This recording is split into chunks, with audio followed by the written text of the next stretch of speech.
chapters set the foundation for the mentoring relationship so that both participants have similar expectations as they begin.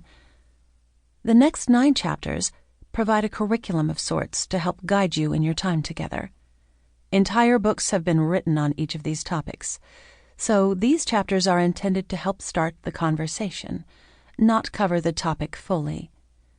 Since these are introductory level chapters, there's an appendix that provides further reading for each topic if you want to dive deeper into one particular subject.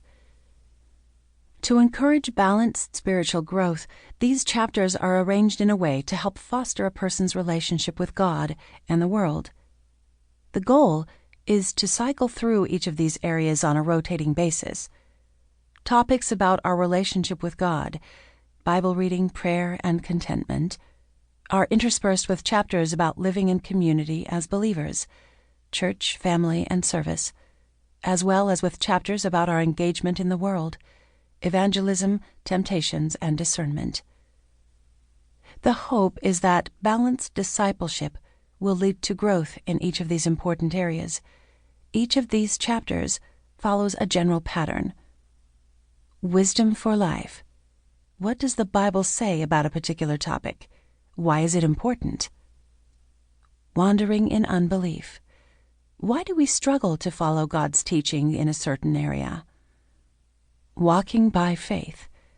How do I live biblical truths in light of the gospel? At the end of each chapter, I'll offer 3 activities. Before you meet, practical tools to help you grow. While you meet, questions for discussion. Until you meet again, growing in godliness. These questions and activities are provided to help springboard from the theoretical to the personal. Both the mentor and mentee can answer these questions and engage in the different topics. Even those mature in their faith need to be spurred on in their own spiritual growth. If you're the mentor, don't be afraid to share your own areas of weakness and need for growth. It helps when both people can share openly with each other and support each other. If you're the mentee, I encourage you to listen to, respect, and consider the advice of your mentor. She has wisdom and perspective from years of walking with the Lord and can help you discern what is best. Wording. Throughout the book, I'll use certain terms interchangeably. Mentoring can also be called discipleship, or spiritual mothering. When discussing the mentor, I might also use the phrase older woman. Please note that the mentor is not necessarily older in physical age. By using the phrase older woman, I am speaking about the maturity of her faith, not the length of her years. In turn, I will often use the words mentee or younger woman to describe the woman being mentored. These are simply terms to help the listener understand the distinction in the roles. It doesn't mean that the mentee never imparts wisdom to the mentor, or that the mentor is an expert in every area of life. Both mentor and mentee are disciples of Jesus, seeking to know him more. One is just further along in the faith, seeking to impart to the other what she has learned.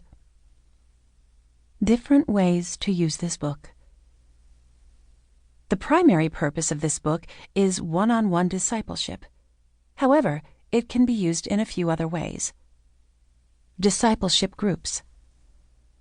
Discipleship groups usually consist of one older woman meeting with 2 to 4 younger women in the faith.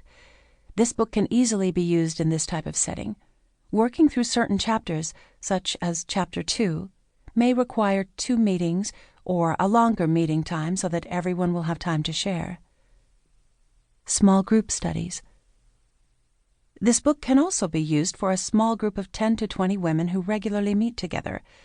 To get to know one another over the course of the study, each week, one woman from the group could use the guidelines offered in Chapter 2 to tell her personal story of faith, rather than attempting to have everyone share the same week. Because of time constraints, it might help to cover the discussion questions first, and then have a woman tell her story in the last 10 to 15 minutes of the meeting. I encourage the leaders of the group to share their own story first, as an example.